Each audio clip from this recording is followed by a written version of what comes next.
My fellow Ambazonians, this is Dr. Choayaba. Happy Ascension Day. Yesterday, I was out for a meeting and realized that it was Norwegian Liberation Day.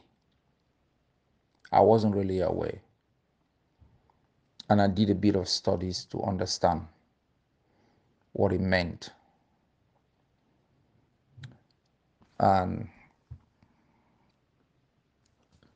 I found out that yesterday was the day that Norway got liberated from German occupation. German forces entered Oslo in 1940. They installed a prime minister called Mr. Vidkun Quisling. The king escaped with the prince, King Hakon, with Prince Olaf. They escaped to London. When Hitler started bombing London, they moved to Scotland. Norway had been in a form of union with Denmark for close to 350 years. Thereafter, in another union with Sweden for close to 100 years. These three countries almost speak the same language. Yet, Norway still declared its independence. Every 17th of May, since 1905, they have celebrated their constitutional kingdom. The reason why I bring this background is not to lecture you about the history. It's for the following reason. Norway had a population in 1905 about 2 million. The population of Norway today is about 5.5 million. Norway is one of the richest countries today in the world, with a GDP of about 580 billion US dollars.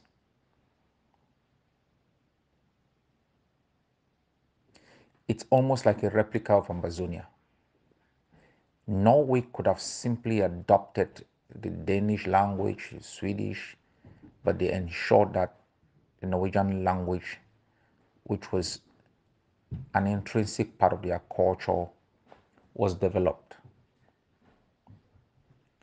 These things are important for you people to understand what it takes to stand for something you believe in, something which is yours. I am making this audio this morning because I just listened to a news report. I'm not sure if it was Radio France International or some other French language news outlet, but it sounded Western, where the traitor Agbor Balla was interviewed. And I am making this audio to be able to explain a couple of things. Because deception is potent. Deception is the basis for the development of policies of deprivation and policies of occupation. It begins with deception, telling a big lie. And based on that lie, you can then begin to develop policies that affect people negatively. Agbor Balla is building from the treachery of Capo Daniel. And the assumption that they are making is if Ambazonians surrender, it will open the avenue for dialogue. And I'm happy in the same news outlet Atanganji has rejected that fantasy and asks for total capitulation and for Ambazonians to go to the DDR. The whole of Ambazonia is already a DDR. It's already a concentration camp. So I am not really sure where they want Ambazonians to go anymore. But I want to take a quiet moment to talk about this assumption, which has been the basis of the treason that Agbor Balla has always committed and that Capo Daniel has joined them. Motivation is very critical in understanding why people betray. And I was having a conversation this morning with a couple of individuals. When you see presidents, chief executive, and others are highly protected, it's not simply because they may be killed by detractors or they may be harmed. It is also because access is all you need to corrupt. When you provide access enough to your opponent, you will be emotionally corrupt. They will corrupt you. They will taint your conviction.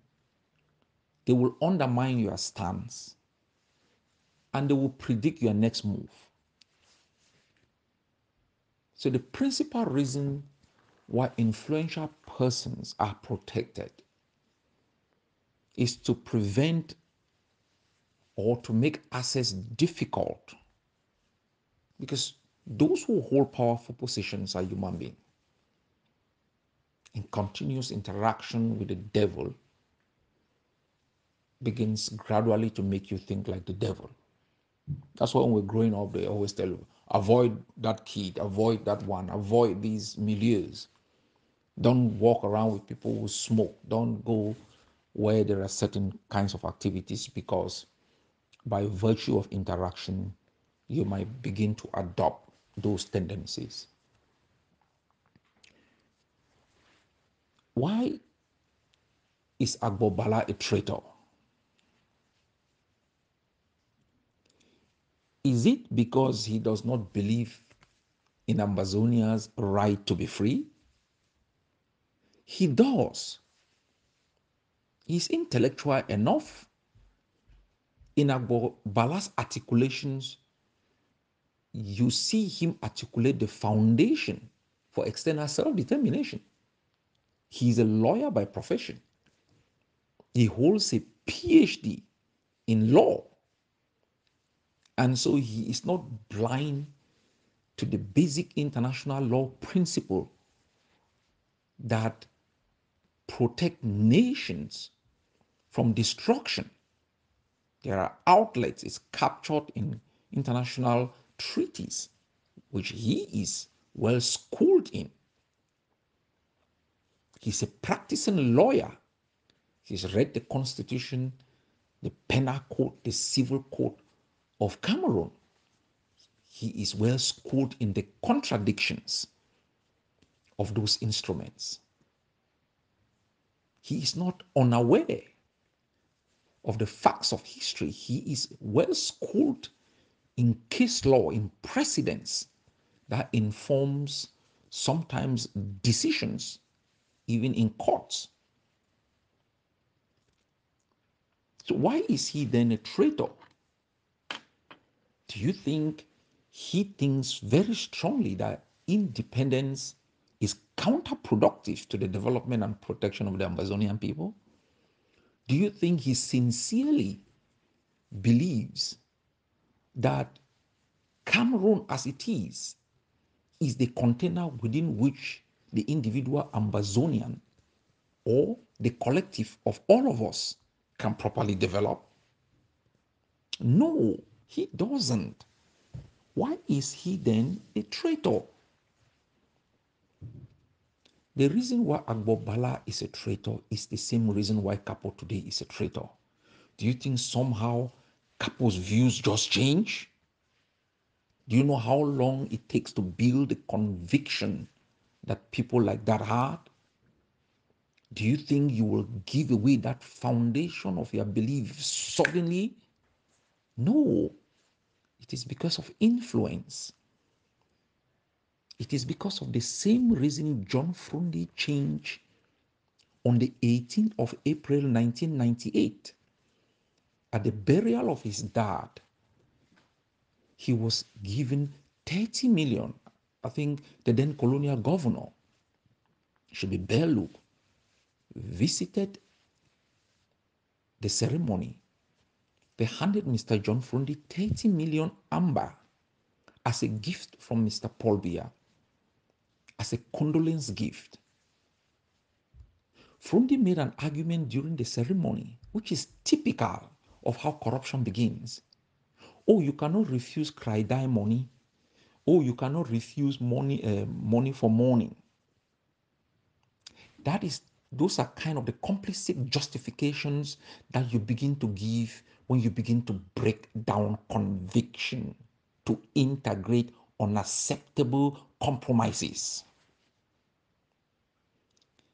And you inevitably tie yourself to that sense of compassion offered by an avowed murderer. So why is Agbor Balla a traitor? It is the same reason why Capo Daniel is a traitor. It is not sudden. They are attached somehow to the system. They owe some sense of loyalty to the system through transactions, money, through certain loyalties we might not even be able to uncover today. Why was the king of England, of the United Kingdom, a traitor? He believed very strongly after he was refused the right to marry a divorcee or a lady who had not even divorced. He abdicated the throne because he insisted on getting married. And then he went on, before then, he was even a Nazi supporter against his own country. Why did the support of the king continue during the war? Why did the abdicated king want Hitler to win? He believed that if Hitler won and defeated the United Kingdom, it would give him back access to the throne.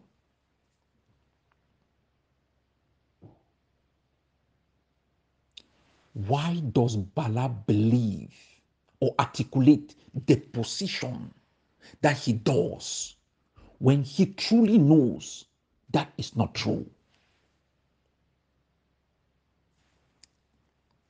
Let me break down those positions, those assumptions, and this is very important. And they are the same assumptions they've articulated in the audio today, the same assumptions they've articulated in Capo the Traitor has articulated. The assumption is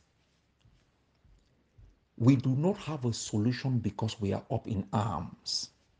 And so if we become subservient, if we throw away our guns, and then we will have a solution.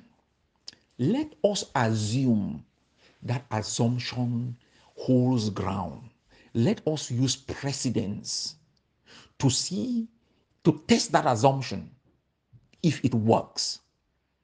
I will eliminate the statement just made by Atanganji. Let me eliminate, because that's the territorial administration minister of La République du Cameroon who has rejected that statement. So for the purpose of this discourse, I will eliminate that statement, that it does not exist, and let us test their hypothesis with historical facts. Foncha carried no gun. Endele carried no gun. Why is it that the premise of Resolution 1608, paragraph 15, was not properly implemented?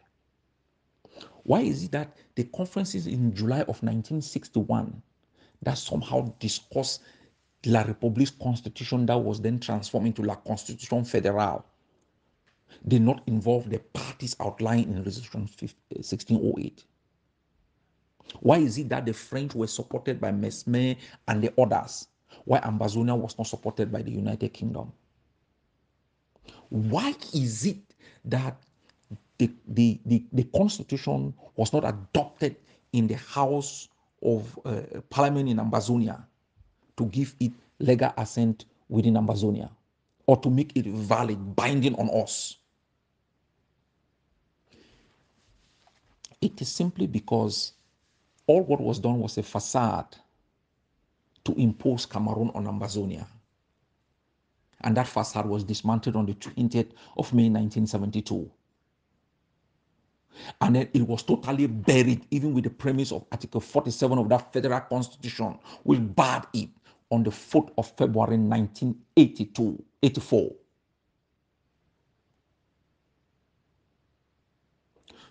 So let's go back on that. Let's go back testing the hypothesis that, oh, suddenly if Ambazonians throw in their guns, then everything will work well. Gorgie did not carry a gun when he challenged the termination of that facade. He was in jail. Mukong did not carry a gun. All those from 1961 who have challenged Cameroon, who have begged even for a return to the federal system. The constitutional proposal submitted by Professor Carson Anyangwe in the so-called large and grand debate was not shot from a gun. It was not rejected because we carry guns. John Frundi did not win an election and ended up in a cage because he carried a gun. We have now heard testimony from people who orchestrated the scheme to hijack his victory. All our efforts from 1961 until 1997, when we declared the first armed resistance, had been on the basis of the force of argument. Even submitting, the Banjul statement in 2003 was a legal deposition. The outcome in 2006 that called for a political solution was still rejected.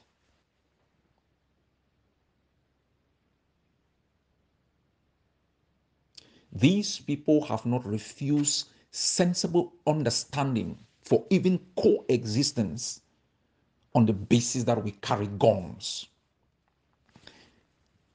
It is on the basis that our humanity has not been recognized yet. They cannot understand how the 2 cubes of sugar, les Bamenda, les Anglo, les ennemis dans la maison, les Biafrins can suddenly rise from the cave to ask for equality. How dare us?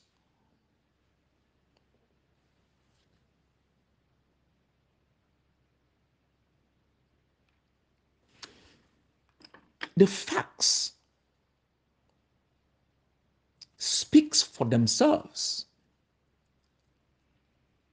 From 1961 up till 1997, I'm not even going to adjudicate the period between 1997 and 2017. The facts are clear. We in 1995 conducted the signature referendum to also test the hypothesis that, oh, it's just a minority of Ambazonians were clamoring for independence. 95%. Cardinal Tumi's own survey was very clear, more than 60-something percent. Has Cameroon ever been open, even to what they call a perfect provincialism? Has Cameroon been open even to a perfect regionalism? Has Cameroon been open to even allow people elect a mayor who has real powers without the due being the one that adopts the budget, that oversees the implementation of the budget, or in urban areas forcing a government delegate? has the Francophone system derived from France been one that you can say accepts provincialism, regionalism in its perfect form to give the kind of autonomy that these traitors are talking about, or the federalism? You're asking for federalism? You've not been able to explain that we even need a federalism. Why do we even need a federalism? Why was the one that existed before destroyed? So when you marry the facts, tie the facts to the hypothesis, it doesn't turn out to be something worthy of analysis. Let me introduce another era from 1997 up till when Patasang and the others, including Traitor Balla. Patasang did not ask for independence. He did not even ask for his village to be given even autonomy. Patasang did not even ask to be even given the freedom as an individual, as an Ambazonian, to be able to develop himself. He just asks that we be given an opportunity to educate our children in a sensible way. You know where he resides today? That guy, if not of the fact that he comes from the grass field, might not be able to carry a gun. Never shot a gun. Why is Ayuk Tabe in jail? Why is Professor Awasum in jail? Why is Pound for 70-something years in jail?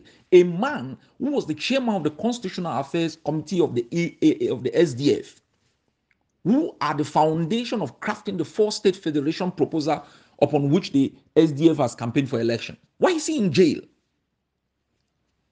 Because he's carrying a gun? What should he surrender to give La Republique the opportunity to enter into your so-called dialogue? What is the outcome of the dialogue that you people went and drank your own vomit in Yaoundé? What is the outcome? Balla, tell us the outcome. Why are lawyers in jail? Why were they beating on the street? Because they were asking even for your so-called autonomy.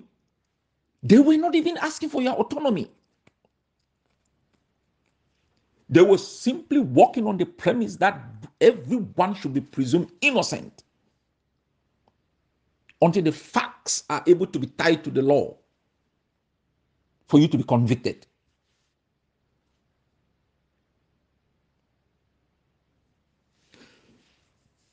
So any attempt to criminalize the resistance, to demonize the resistance in your treacherous attempt to satisfy your opponent will be laid bare.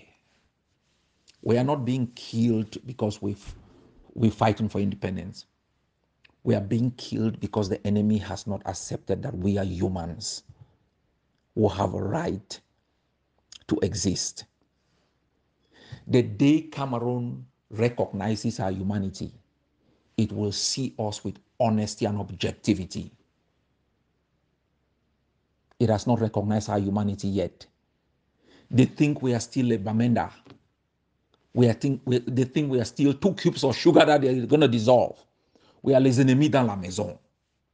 They think we are Biafran. And suddenly you think if somehow every Ambazonian fighter surrenders, sincerely answer this question, do you think suddenly Atanganji is going to be a guy that would say, oh, now that you've all surrendered, it is time for us to sit and talk about federalism? Do you think these gangsters, these barbarians, would have ever reached out to the Swiss if we didn't carry guns? Do you think they would have ever sent people to Canada if we didn't carry guns? Do you think we just carry guns because we love killing people? We carried guns because of the very reason I have explained to you from 1961 until 1996, that they've rejected every possibility of discussions. We carry guns because teachers and lawyers who are not even asking for autonomy were brutalized in front of us. You ended up in jail before you negotiated a deal with La Republique to even withdraw a case in the African Commission on Human and People's Rights in exchange for your liberation. We're carrying arms because we need to protect our people. We are carrying arms because the only instrument of discussion that the enemy has are helicopter gunships, burning of villages, kidnapping people and jailing them simply because they dream, because they are Le Bamenda, they are Les Anglo. That's why we are carrying arms, traitors. And you think if we drop them, suddenly gangsters like you guys will become the interlocutors for us? Did you go to jail because you carried arms? Are they discussing with you as the so-called moderate? And why is it that your proposition for a discussion must always be on the template of betrayal? Isn't it possible for you traitors to simply say, now, let me withdraw that statement. Let's assume that I am the guy who really believes in federalism. Isn't it possible for me to articulate my position without betraying the people? Because I can. I can simply say, hey, Cameroon, if you want peace, you must recognize the fact that these people have a just cause. If you want them to drop their arms, you must first recognize their humanity. If you want a dialogue, you must create the conditions for dialogue. If you are one Cameroon, you must engage in meaningful conversation. If you can't, let them go. Is it difficult to make that position? Because I can make that position better than you traitors. They don't believe in our humanity. They think we are Le Bamenda. We don't exist in the eyes of Cameroon. We do not exist. They don't still think we are humans enough because for 61 years, these people have made us to change our name, worship their flag, sing their anthem, beg to be Cameroonians just to have a job, speak French just to be recognized, dress and walk and talk like them, deny the names of our villages because we're so ashamed until Ambazonian fighters came to town and made Kwakwa a name, made Alabokam a name. You never heard of Daddy. You never heard of Abokem German. You never heard of Ntanka. 7 Kata was used as a derogatory name against the people of Bafut until these men rose up and gave us pride. That is the pride you want to take away in your surrender appeals, in your penchant for surrender to satisfy your master who has bribed you. Ambazonians, you are not only carrying arms, you should multiply the arms. And I can promise these traitors, when we get to that level, we will seize part of Cameroon so that you can have the chance to go and tell the world that the part we have seized should surrender themselves to Ambazonia and be cowards not to resist.